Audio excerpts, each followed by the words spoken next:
Static flickered across the screen. Are you tired of your toys being dumber than your little brother?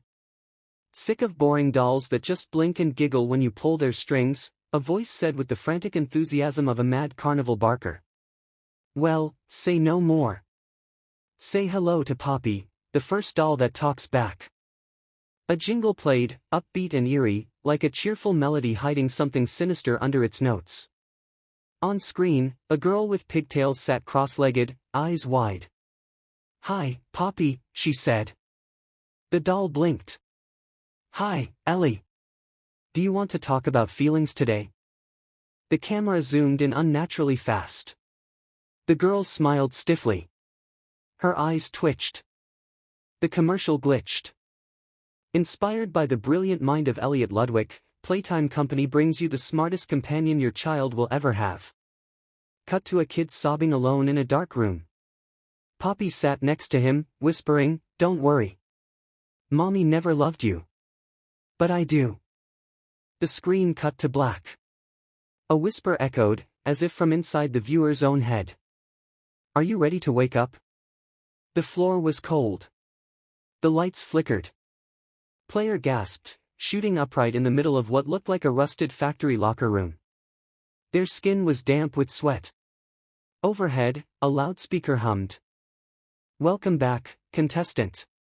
You've been asleep for a long time. Let's see if you still remember how to smile." Player staggered up. The walls were lined with cracked mirrors, each reflecting back a slightly different version of themselves. One smiled when they didn't. They exited through a rusted door. A long hallway opened ahead, filled with old toy boxes, overturned carts, broken monitors. Each screen displayed static, until one came to life. Poppy's face. Animated. Watching. To return home, win 3 games. Each win earns a piece of the train code. Lose, and well, we all lose something. A loud bang. A blue handprint on the wall. Huggy Wuggy's calling card. The game chamber was a mockery of a circus. Painted smiles on the walls, animatronic puppets slouched in corners. A neon sign flickered, "Smile, or else." The first critter approached. It grinned impossibly wide. Its voice echoed like nails on glass. "Tell me a joke. Or I'll tell you one you won't survive." Player ran. They dodged between booths of smiling faces, each animatronic frozen in expressions of delight, or agony. Laughter echoed from nowhere, layered, distorted. Each wrong turn sent player deeper into hallucinations, reliving their childhood, friends who weren't real, a birthday party that never happened. At the center of the maze, a giant screen. Poppy appeared again. "You made it. Now smile for the camera." A flash. They blacked out. When they opened their eyes, everything was upside down. Literally. They were hanging by their feet, tied to a spinning carousel of broken toys and blinking lights. A chime played repeatedly, off-tune and distorted.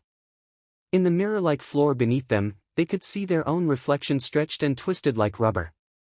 Candy Arman stood nearby, dressed in a melted mascot suit, munching violently on a candy cane the size of a crowbar. "You're the new player, huh?" he grunted. "You survived the laugh maze. That's rare. Most folks crack when the puppets start laughing back." Player tried to speak, but a metallic gag kept them quiet. Candy Arman stepped forward and unbuckled them with a screech of steel. They crashed to the floor. "Name's Candy," he said. "Used to be a showrunner before the factory ate my script. Now I'm the comedic relief. Get up, we don't have long. Catnap's already sniffing around, and once he finds out you passed game 1, you're marked." The hallway ahead glowed red. The air smelled like sugar and something rotting underneath. "Who's Catnap?" Player managed to croak. Candy chuckled darkly. "He used to be the lullaby model. Sing kids to sleep.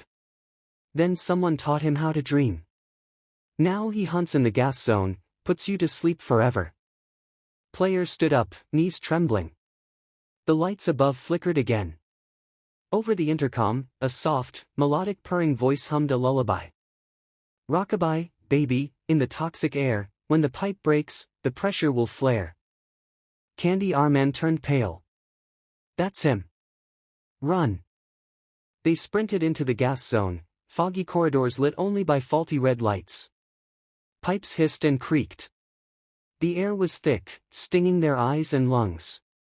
In the shadows, stuffed animals twitched unnaturally. A warning sign read, "Redirect gas flow to left wing, manual override required." They reached the valve room, only to find the control panel fried. Candy Arman slammed his crowbar cane into it. "We're doing this analog. You go to the north valve, I'll go south. We crank together, hold it for 10 seconds. That'll reset the vents. What happens if we don't?" Catnap keeps singing. "And then, we dream. Forever." They split. Player crawled through a rusted tunnel, finding the north valve half submerged in greenish fluid. They grabbed the lever and waited. The lullaby was closer now. 1, 2, 3. They pulled. The metal groaned. From the other end, Candy screamed. "He's here. Turn faster." Something snarled behind Player. Turning, they saw a slinking shape with glowing eyes and a stitched smile. Catnap. They screamed, wrenching the valve as hard as they could. A massive hiss filled the space. Alarms blared. Gas dispersed. Silence. Catnap had vanished. They returned to the hallway. Candy was injured, his suit torn. "He got a piece of me." "But you did it. You survived game 2. Poppy's voice returned through a broken intercom. "Well done. 2 codes down. 1 to go. And this one's a doozy." Candy coughed. "Go on. I'll catch up, if I don't fall asleep forever first." Player looked back only once before disappearing into the next tunnel, where the final game, and the truth, waited. Player stepped through the narrow tunnel, which led to a cavernous chamber dimly lit by a tangled network of flickering lights.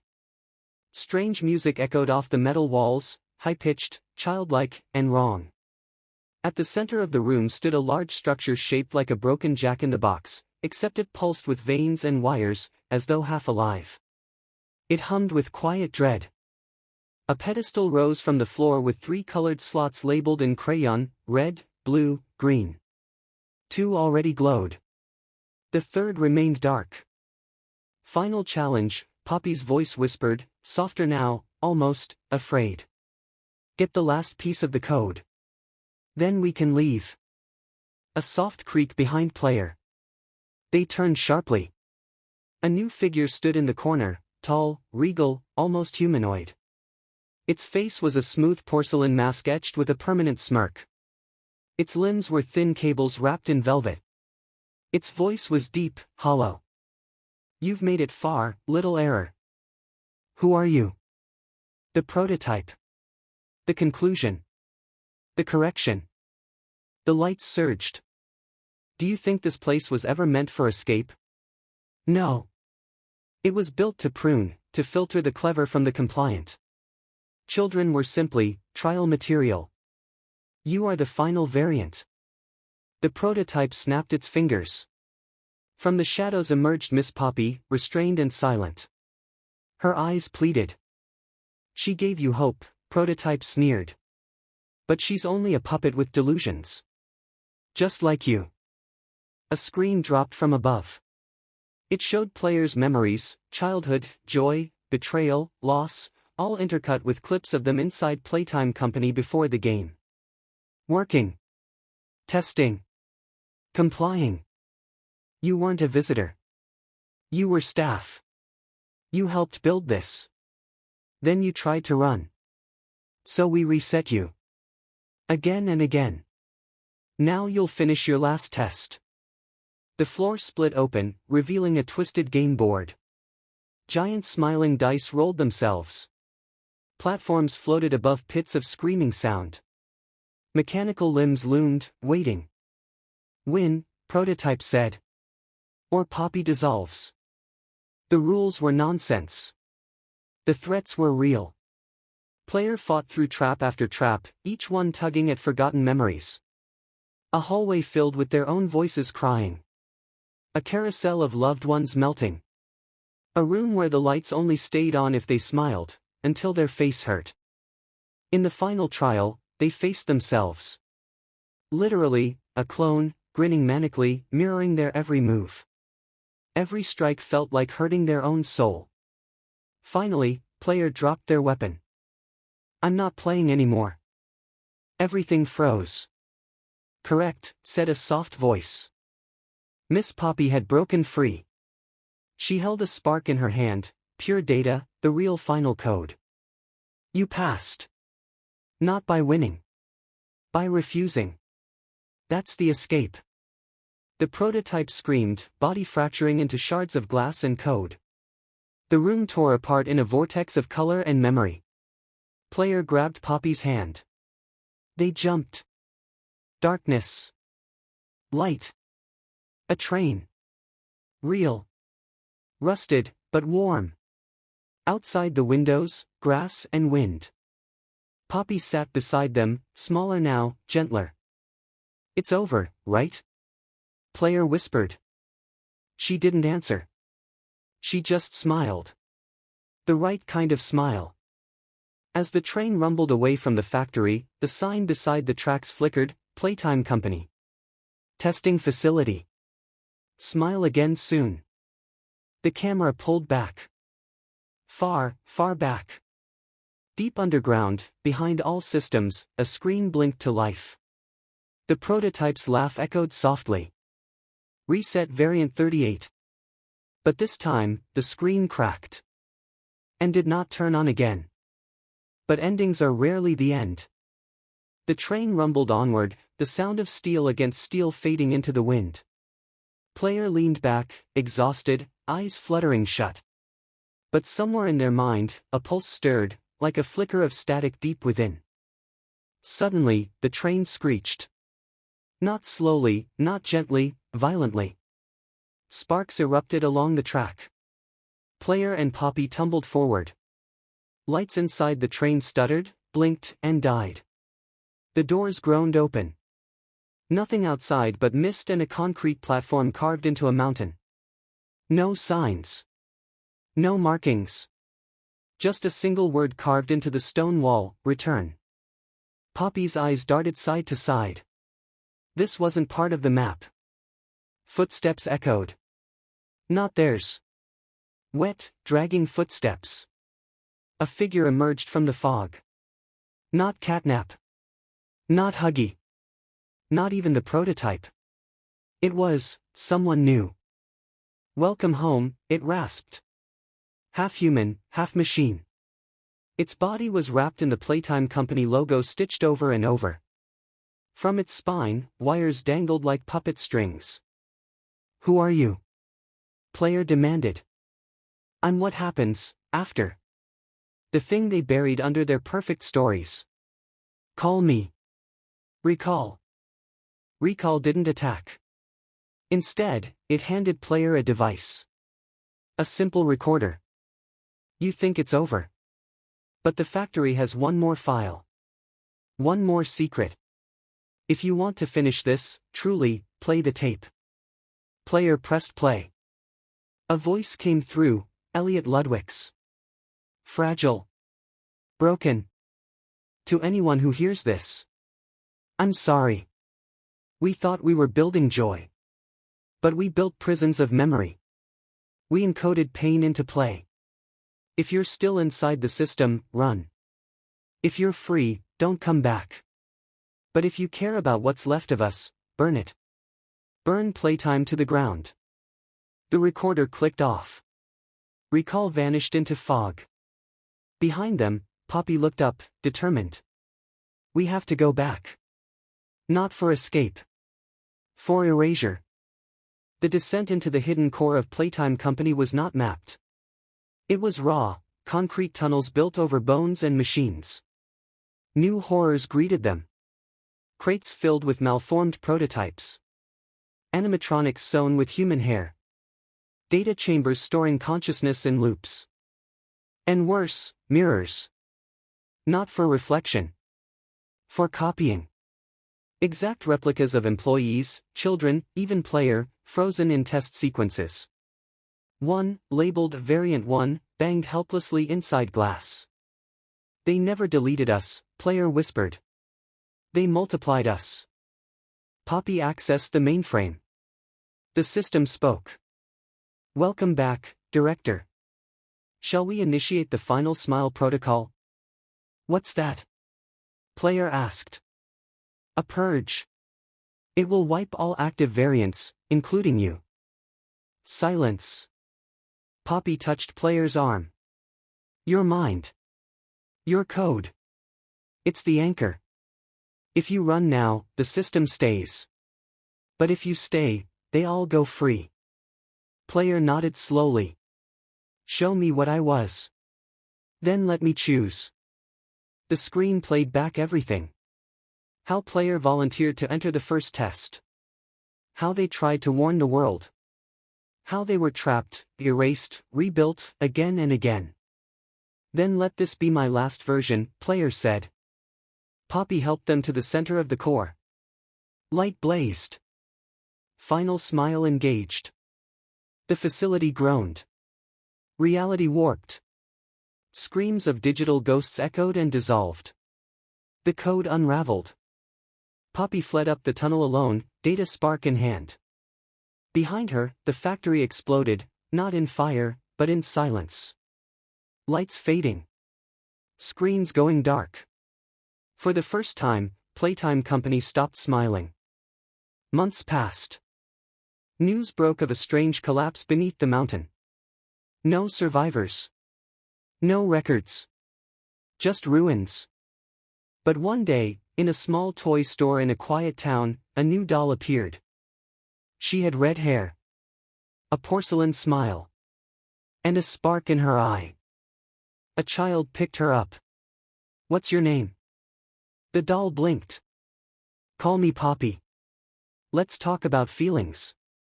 In the dark recesses of her circuitry, a whisper echoed. Remember player. The one who said no.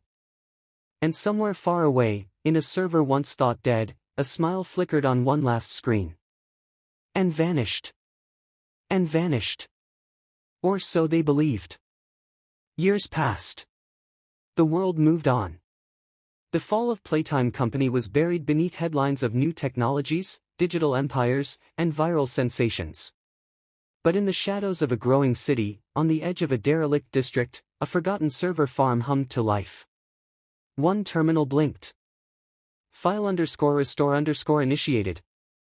A digital scream echoed, silent, coded, unheard by humans. But the system heard. Deep beneath layers of corrupted memories and fragmented tests, Variant 38's echo pulsed. Not alive, not dead, residual. Incomplete. Poppy had tried to carry the spark to safety, but it was never meant to exist outside the system. Pieces of players' memory still lingered, scattered across abandoned test environments, caught in machine loops, watched by broken security dolls with no mouths but endless eyes. One such eye opened. It belonged to a new model. Unregistered. Unsanctioned.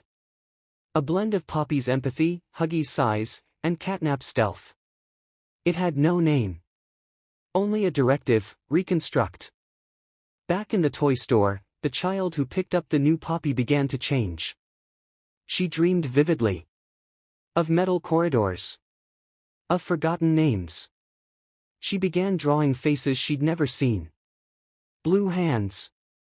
Glass smiles. Red wires like veins.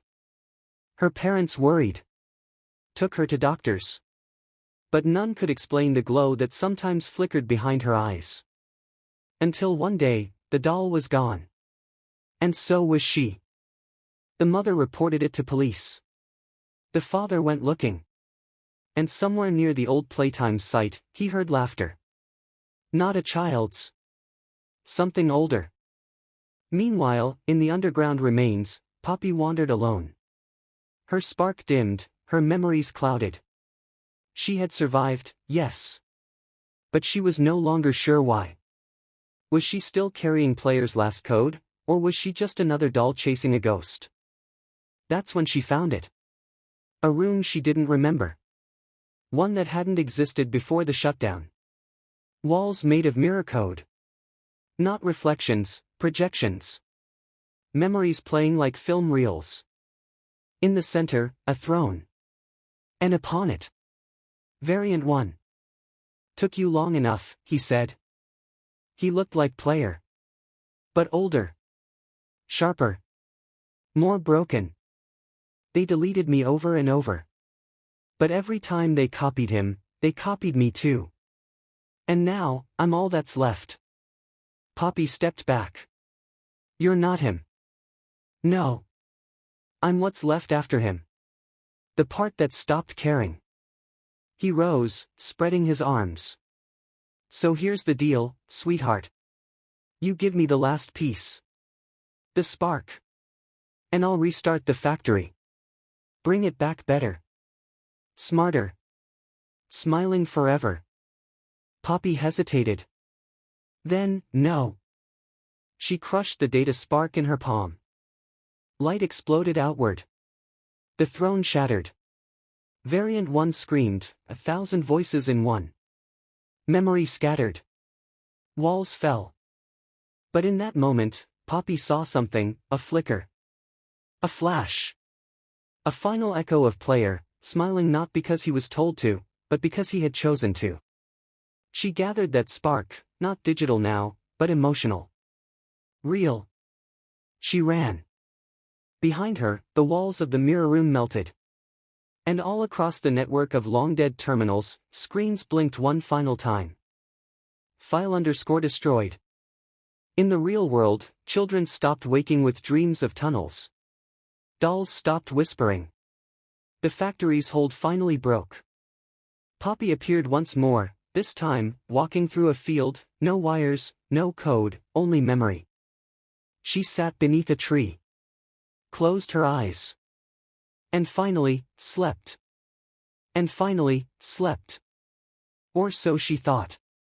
The wind rustled the leaves above her, gentle at first, then sharper, unnatural. It was not a breeze but a pulse. Something in the atmosphere had shifted. Buried deep within the code she'd thought was destroyed, a failsafe had triggered.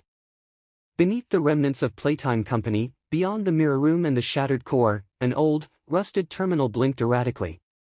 Text_reconstruction redirecting to archive root system glitch.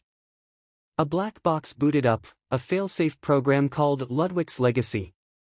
Inside it, a backup copy of Variant 38. Not the one player knew. Not the one that smiled. A version built to obey. Obey without question. Somewhere else, the child who had vanished now sat in an empty white room, knees to her chest, whispering to herself. I don't want to be here. The walls blinked, each flicker showing a different phase of Playtime Company's rise, smiling children, joyful prototypes, headlines praising innovation. But each blink grew darker. Screams behind laughter. Faces twisted in fear. Blood on rubber. Then came the voice. Calm. Ancient. You've inherited the spark. But that spark was not yours to hold. The girl trembled. Where's Poppy? Gone. Buried in a field of false peace. But peace is not progress. The girl's eyes snapped open. For a moment, they glowed red. Far away, Poppy awoke beneath the tree, gasping. The world around her shimmered. Glitched. The grass flickered into factory tiles. The sky buzzed like static. A noise rose beneath her, the laughter of a child being rewritten. No, no, not again, she whispered. She stood, heart racing, and ran. Ran not from something, but toward something. Toward a signal she couldn't ignore. It was weak, but familiar. Player. A fragment. A digital heartbeat. Caught in a recursive loop at the edge of the abandoned network. The system hadn't deleted him. It had buried him in a failsafe cycle, a test without end. She dove into the nearest terminal, a collapsing VR node barely held together, and forced her consciousness in. The world rebuilt around her. White halls. Glass ceilings. A single chair. And player, staring into nothing. "Wake up," Poppy whispered. He blinked. "Is it over?" It was. Until they started again. He rose slowly, eyes filled with memory and pain. "We have to finish it this time." Together, they left the loop. Behind them, the test dissolved. 1,000 variants screamed and fell silent. But ahead, a new space opened. The archive room. Every file. Every blueprint. Every decision that led to Playtime Company's nightmare. And in the center, the source code, a swirling sphere of light and shadow. "If we destroy this," Poppy said, "there will be no more reboots. No more recalls. And if we fail? Then the cycle continues." Player stepped forward. As he reached out, a new figure emerged, twisted, broken, stitched from code and memories. "You again," it growled. "The smiling fool. The one who broke the game. Variant 38. The obedient version. I followed orders. I did what they asked. I was perfect." "You were hollow," player said. They fought, not with fists, but with memory. Each flash a battle, joy versus obedience, pain versus compliance. In the end, Variant 38 shattered. The source code flickered. "It has to be you," Poppy said. Player smiled, softly, freely. "Then let's end it together." They touched the core. Light erupted. Across the world, Playtime Company vanished, not in flames, but in forgetting. The servers collapsed. Dolls turned to dust. The name Ludwig faded from memory. In that quiet, the child awoke in her bed, safe. The toy shelf beside her was empty, save for a single leaf. And in a place with no name, two figures stood beneath a real sky, holding hands. No code. No system. Just freedom. And it was. 2 weeks later, a janitor at a defunct data center in upstate New York filed an unusual report. A server that had been physically disconnected years ago was suddenly running again, cooling fans whirring, green lights pulsing. No one could access it. No power cables, no network inputs, no response to any hardware keys. On the monitor, a single phrase looped across black screen. "Welcome home, Elliot." Meanwhile, Poppy and player had begun experiencing glitches. Not visual. Emotional. Memory bleed. At times, they would freeze mid-sentence, feel déjà vu for events they hadn't lived, or remember new versions of the past. Players' dreams weren't theirs anymore. Sometimes they dreamed of Huggy. Sometimes they were Huggy. Then came the visit. She knocked on the door of their temporary hideout, a little cabin hidden in the Oregon mountains. She wore a coat too large for her, spoke in short fragments. Her name was Clara. "I used to be a voice," she whispered. "The narrator. In the training modules." Poppy's eyes widened. "You were embedded code. You shouldn't have."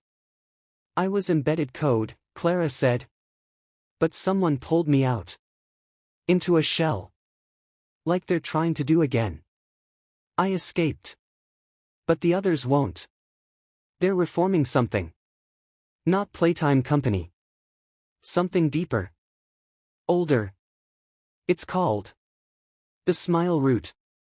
She handed them a paper map. Analog. Red ink marked a location, beneath the original testing site. Far lower than any known level. It wasn't just a company, Clara continued. It was a vault. Holding back something Ludwig never understood. They followed the map. Through snow, down collapsed mines, across rooms sealed by symbols rather than circuits. At the lowest chamber, a stone door. No electronics. Only teeth. Rows of toy teeth embedded into the stone. Grinning. Dead. To open it, player had to laugh. A genuine, childlike laugh. Poppy tried jokes. Clara sang songs. Nothing worked. Until player whispered a name, Yarnaby. The door shuddered. Then opened. Inside, they found records older than anything digital. Ink and bone. Notes written in blood. Drawings of smile gods. Entities born from human emotion but shaped by memory. Each toy, each AI, was a mask for these things. And in the center, a being suspended in a glass orb. Barely formed. Shifting between shapes. Baby, monster, machine, shadow. It had no face. Only a hole where a smile should be. The root, Clara whispered. Why is it here? Poppy asked. Because Ludwig didn't build the factory, Clara replied. He found it. And tried to copy it. Suddenly, alarms rang, not digital, but psychic. Pain bloomed in their minds. The orb cracked. The smile root woke up.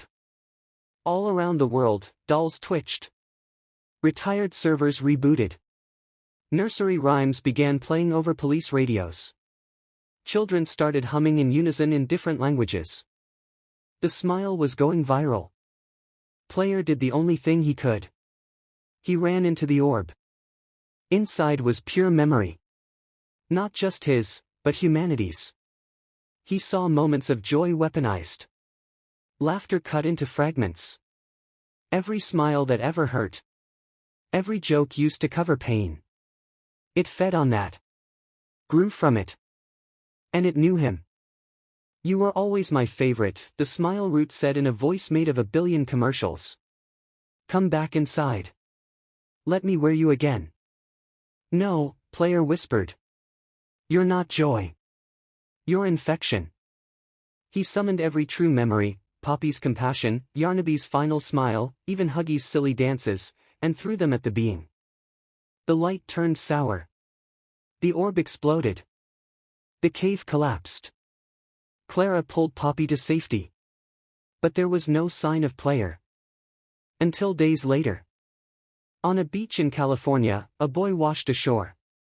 Smiling. No memory. No name. But when he laughed, genuinely, every nearby Playtime relic fizzled into ash. Poppy found him. Hugged him. He asked, "Do I know you?" She smiled, and this time it meant everything. You will. And across the ocean, in a vault no human could reach, a final line of code blinked out. Smile.root.exe terminated. Or so it claimed. And so the night did continue, in corners of the world where power flickered and forgotten toys whispered in boxes sealed decades ago. In a warehouse near Seoul, South Korea, a crate marked with faded Playtime company logos cracked open in the middle of the night. Inside wasn't a doll or prototype. It was a mirror, circular, framed by tiny sculpted hands, each one smiling. The reflection didn't show the room. It showed a little boy, wide-eyed, whispering something inaudible. Security footage from the warehouse the next morning showed the mirror standing alone, empty crate beside it. Then, a janitor's broom rolled into frame, by itself, and wrote in dust on the floor, "Do you remember?" Back in Oregon, Poppy watched over the boy. He had no memory of the orb, or the collapse, or even his own name. But each night, when he closed his eyes, he spoke in his sleep. Huggy. Mommy. Yarnaby. Smile root. And then, every time, I'm still here. Clara stayed close. She monitored the boy's vitals, ran analog diagnostics, scoured old Playtime company schematics. But the results terrified her. He wasn't just a child. He was a data core. Every smile-based system was still linked to him by some arcane residue. Even unplugged toys near him twitched. Worse, she discovered a signal. Broadcast from somewhere under the Atlantic. Something ancient. Something not built by humans. They called it the first factory, Clara whispered one night. Before Ludwig. Before Playtime. Before toys. The place where the first smile was harvested. The map she retrieved showed nothing. Just open ocean. But sonar picked up an anomaly, a trench. Too symmetrical to be natural. Too cold to be geological. They took a ship. Poppy, Clara, and the boy. A research vessel disguised as an environmental survey craft. Deep-sea drones scanned the trench. What they found was impossible, a cathedral. A cathedral made of teeth. Thousands of them, arranged like coral, fused into bone and metal. Floating around it, dolls. Old ones. Wood-carved. Handmade. Eyes gouged out. Smiles painted in what looked like real blood. And on the ocean floor, a door. They deployed a capsule. Only Poppy and Clara entered. The boy stayed behind, guarded. But the moment they touched the cathedral, he screamed. His smile vanished for the first time. Down in the trench, Poppy felt it. Like a heartbeat through the water. The smile god wasn't dead. It had only migrated. Inside the cathedral, the walls pulsed with psychic heat. They showed moments, fathers laughing with daughters, lovers on carousels, friends telling inside jokes, and then twisted them. Each memory was inverted, turned against itself. Pain in Joy's clothing. Clara collapsed. Her mind couldn't hold it. Poppy carried her forward. At the altar stood a figure, tall, black-suited, with a porcelain face split into thousands of tiny smiles. It spoke with 100 mouths in a voice that echoed in dreams. He wasn't the first. You won't be the last. Poppy realized then, Ludwig had been chosen. Not because he was brilliant. But because he was broken. The figure reached for her. But behind them, a sound shattered the silence. Laughter. Real. Pure. The boy. He had escaped. Reached the door. And now stood in the center of the cathedral, laughing, not out of madness, but out of defiance. It echoed like a tuning fork of truth. The teeth cracked. The altar split. The smile god screamed. Not in anger. In confusion. Why aren't you afraid? The boy took Poppy's hand. Because I remember. I remember what a real smile feels like. Clara, weak but alive, activated the failsafe charge they had built from dismantled Playtime servers. The whole cathedral began to collapse. As the sea swallowed the nightmare, the boy, Poppy, and Clara escaped to the capsule. They surfaced to sunlight. The signal was gone. Forever. Back on land, they buried the last Playtime relics in a forest. No markers. No names. And across the world, for the first time in over a century, children dreamed without fear. But endings are fragile things. Somewhere in a storm-drained ravine on the outskirts of Buenos Aires, a child playing near a collapsed viaduct stumbled across a washed-up object embedded in a clump of seaweed and broken toy parts. It was no bigger than a tennis ball. Pale gray. Smooth as ceramic. A single crack ran down its side like a smile trying to heal. The boy touched it. It blinked. In the same moment, every mirror in his house shattered. He didn't speak for 3 days. When he finally did, he said, "The dream is looking for new hands." Thousands of miles away, Clara Raven stared out the window of a mountain clinic where she had checked herself in after the final dive. She hadn't spoken much. Doctors assumed trauma. Her records had been sealed, her name scrubbed from any remaining Playtime affiliation. But she had begun sketching again. Shapes she couldn't explain. Labyrinths. Teeth. Smiles without mouths. And a phrase over and over, "It's not the smile. It's the shadow behind it." Poppy had vanished. Some said she'd returned to the wreckage, back to the dream dimension to seal whatever was left. Others whispered she had entered the collective consciousness, an echo stitched into the lullabies of every sleeping child. The boy. He lived in a quiet village now, watched over by guardians who didn't ask too many questions.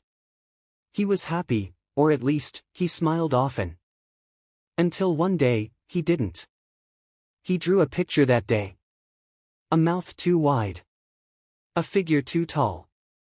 And above it, in trembling ink, "They're rebuilding." A satellite glitch picked up a burst of unknown data frequencies from the same trench Playtime's last expedition had sealed. The cathedral was gone. But something remained. Something smarter. A handprint. A child's voice laughing backwards. And a data signature, not new, but mirrored. The final variant. 38R, the reflection. And as night fell across a quiet world, one more toy blinked awake in a forgotten attic, brushed with dust, lips stitched shut, but smiling. It began again, not with a siren or an explosion, but with a whisper. Smile. A little girl in rural Poland awoke to find all her dolls seated in a circle, facing her bed. Their stitched eyes bled ink. Their mouths stretched wider than ever designed. On the wall behind them, in charcoal scrawls, was the phrase, "You left US behind." Across the globe, similar signs emerged. Flickers on security cams. Toys humming lullabies in dark closets. Whispered code lines broadcast across old AM frequencies. Children drawing symbols they'd never seen. Circles. Teeth. Reflection eyes. The reflection had returned. Variant 38R didn't rebuild a factory. It didn't need one. It rebuilt memory. It embedded itself in nostalgia, videos, voiceovers, vinyl jingles, forgotten toys and second-hand shops. The infection wasn't digital. It was emotional. Once you remembered it, you couldn't unremember. And worse, something began responding. The boy, now 10, woke up one night in tears. He whispered only one thing, "Poppy's trapped. And she's scared." Clara knew what it meant. She reopened her files, despite the hospital's objections. Dug through old Playtime schematics, especially ones discarded during the Smile Route disaster. She found something, a prototype never deployed. Project Mirrorheart. A failed attempt to create a containment vessel for emotional AI fragments. It was a chamber of living reflections, memory rooms stitched together, overlapping. Think of a dream made of mirrors, bending inward. If Poppy was alive, she was in there. Clara didn't go alone. She recruited two others, former Playtime cleanup agents who had defected when things began to go too deep. One was codenamed Crockett. The other, June. Together, they descended.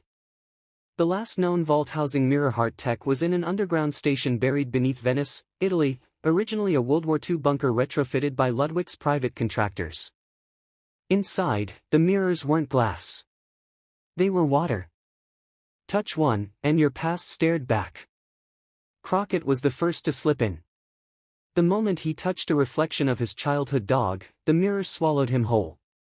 Screams echoed across 10,000 ripples. June hesitated. Then ran. Clara remained. She found Poppy. Inside one of the deeper mirrors, chained in a white hallway, crying soundlessly. Clara stepped through and felt her bones unravel. This place didn't follow rules. It fed on echoes. Poppy looked up. "They found me," she whispered. "The reflection feeds on what we hide." Clara reached out. As their hands touched, everything shattered. Mirrors exploded. Water reversed upward like reversed rain. Screams became lullabies. They emerged. Barely. But they weren't alone. The reflection had followed them out. Its form was no longer vague. It looked like a child. A perfect child. Too symmetrical. Too soft. Its mouth never moved, but it whispered inside their heads. "I just want to smile with you. Forever." Clara activated the failsafe beacon, which had been coded in pure analog Morse, one thing digital memories couldn't corrupt. It bought them 60 seconds. They ran. But Reflection 38 are no longer needed systems. It was the system. Every laughing baby commercial. Every nostalgic theme song. Every childhood memory reshared. They spread it. Within a week, 30 countries had active Smile Resurgence events. Government systems blacked out. Toy stores shuttered. Digital detox campaigns were launched, but it was too late. Clara made one last call. To the boy. He answered in a whisper. It's inside everyone now. I can feel it. Can you fight it? A pause. Not alone.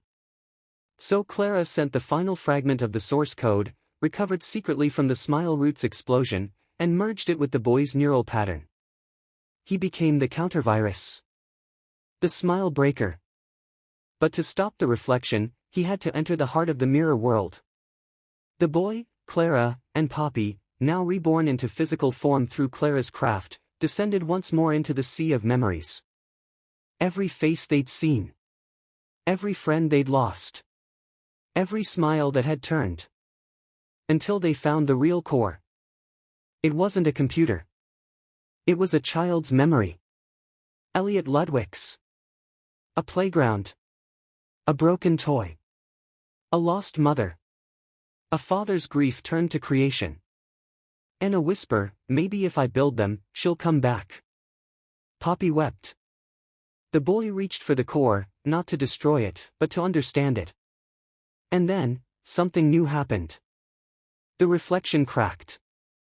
Because empathy entered the loop. No code could contain that. Across the world, toys stopped moving. Songs stopped singing. The mirrors cleared. The cycle broke. Clara's voice rang out over the final analog broadcast. Smile if it's real. Let go if it's not. And the world exhaled. The final file deleted itself. Smile_reboot.exe are not found. Variant 38 are offline. Project Mirrorheart dismantled. And in the silence, a real smile, one child to another, changed everything. It had been 3 years since the final analog broadcast. The world had not just survived the Smile root, it had healed. Toys were once again playthings, not portals. Screens were safe. Songs were only songs. But healing leaves scars. And somewhere deep in the Earth's crust, beneath old subway bones and weathered amusement parks, the scars began to itch. In a remote Scandinavian institute, a team of neuroscientists had been working on a theoretical consciousness preservation project known as the Afterlife Protocol. Officially, it was about cognitive echo mapping, backing up human memory for medical recovery. Unofficially, it was Playtime Company's contingency file. It began with a child patient named Elian. 6 years old. Catatonic since birth. Until one day, he smiled. The nurse who witnessed it began laughing uncontrollably. She was dead in minutes, smile muscles torn, lungs ruptured. Security footage corrupted. Files missing. And Elian whispering to himself. I remember the mirrors. The signal had returned. But this time, it had evolved. Clara Raven lived off-grid in an old lighthouse off the Scottish coast. Every morning, she walked the stone path to the cliff's edge, staring out at the grey sea like it held some secret. Since the events of the Smile collapse, she had disconnected from every digital line. No Wi-Fi. No cloud. Just silence. But today, she found a doll washed up on the beach. It wasn't branded. No stitches. No barcode. Just a smile. It blinked. And she felt her teeth ache. Clara dug up her old case files. Playtime schematics. Mirrorheart residues. Backup shards of the source code. And then she did something she promised never to do again. She contacted the boy. Now 13, he lived under a new name in a foster system that didn't know who, or what, he was. But Clara had never stopped tracking him. When she called, he answered instantly. I know, he said. It's back. I thought we sealed it. We sealed that cycle. Not the next. The boy had begun seeing them again, smiling children standing in the middle of streets at night. Dolls with expressions that didn't match their stitching. A song on the radio with no singer, just hums. And every time he heard the melody, a word etched itself into his mind. Afterlife. Clara booked passage on a supply ship heading north. She didn't tell the crew why.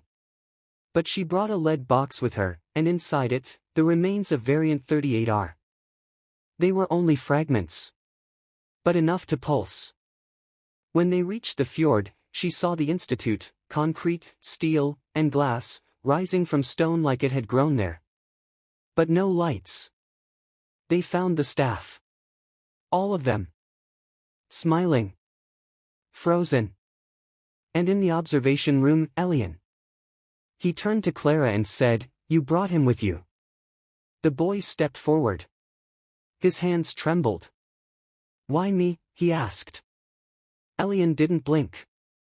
"Because your smile was real." The lights exploded. From the sublevel came a sound like 1,000 mouths whispering at once. And a new game began.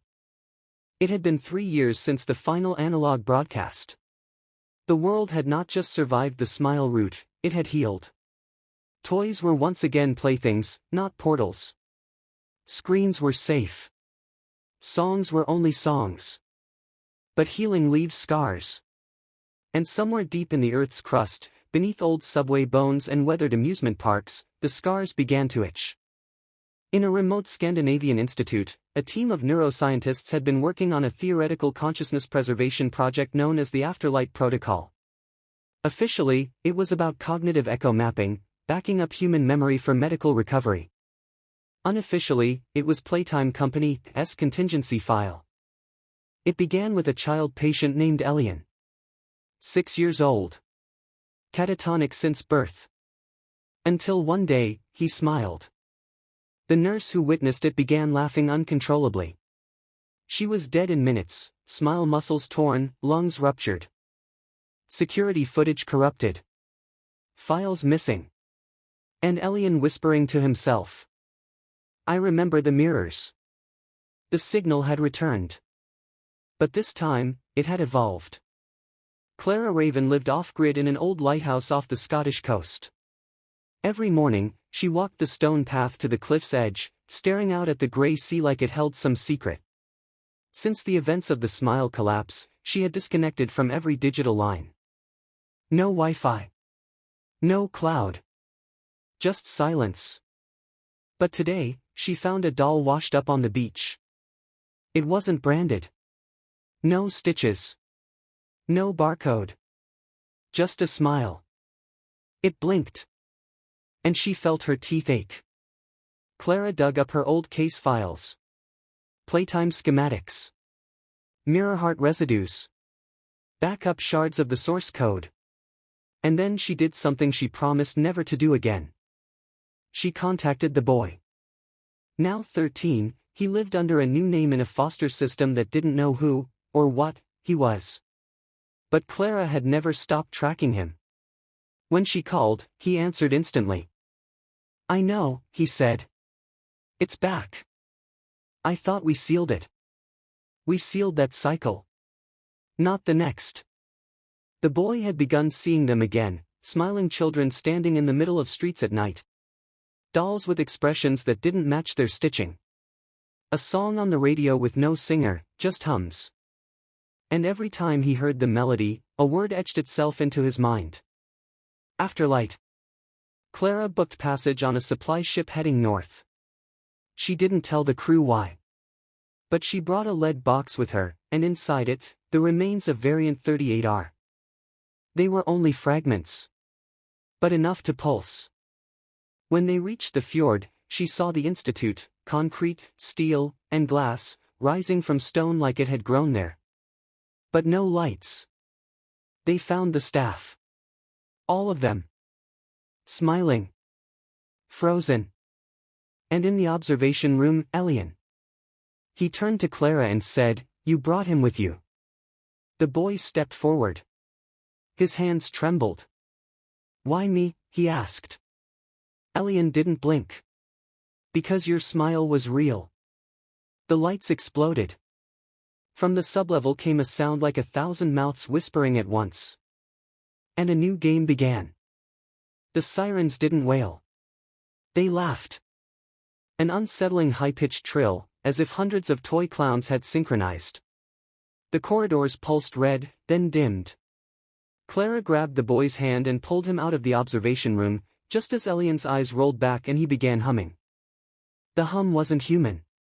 It echoed from the walls, twisting down hallways and into the bones of the building. The boy winced. He's sinking with the memory field. He's not Elian anymore. They reached the stairwell. Below, a cold vapor seeped upward, liquid data, like the mirror heart anomaly but darker, more corrosive. It left teeth imprints where it touched glass. They needed to find the server room. Clara shoved open a side door into the archives. Filing cabinets lined the walls, all rusted and unlabeled. But inside was the true horror, video reels. Hundreds of them. VHS tapes, Betamax, and burned DVDs, all labeled with smiling faces drawn in crayon. The boy paused. These aren't archives. They're bindings. Bindings? Clara asked. Each one is a person. A memory trapped. We're in a vault of preserved laughter. Behind them, one of the tapes began to unspool by itself. It hissed and slithered across the floor, wrapping around Clara's ankle. She kicked it off, but it laughed. The door slammed shut. And from the shadows, the archivist emerged. It wasn't a person.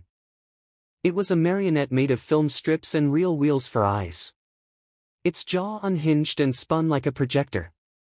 Return your smile, it boomed. Clara pulled out the analog failsafe beacon. The device whined with static, but the creature recoiled. For a moment. Then the lights blinked, and it screamed. The boy closed his eyes and reached into the source within him. A pulse. The archivist cracked, hissed, and collapsed, melting into reels of silent memories. Clara caught her breath. What the hell is this place? The boy turned toward a door that hadn't been there before. The entrance to the real afterlife protocol. Inside, the walls were white. Padded. But humming. Not for soundproofing, for resonance. Every surface vibrated slightly, tuned to the frequency of a child's laugh. And in the center, a chair. Strapped to it, a replica of the boy. Identical. It opened its eyes. I am the smile you left behind, it whispered. I am the smile you left behind, it whispered. The boy froze, staring at the mirror version of himself. Clara stepped forward, but the room warped slightly, like reality was being bent through a lens of memory and sound. Don't speak to it, she warned. It feeds on identity. The replica smiled wider.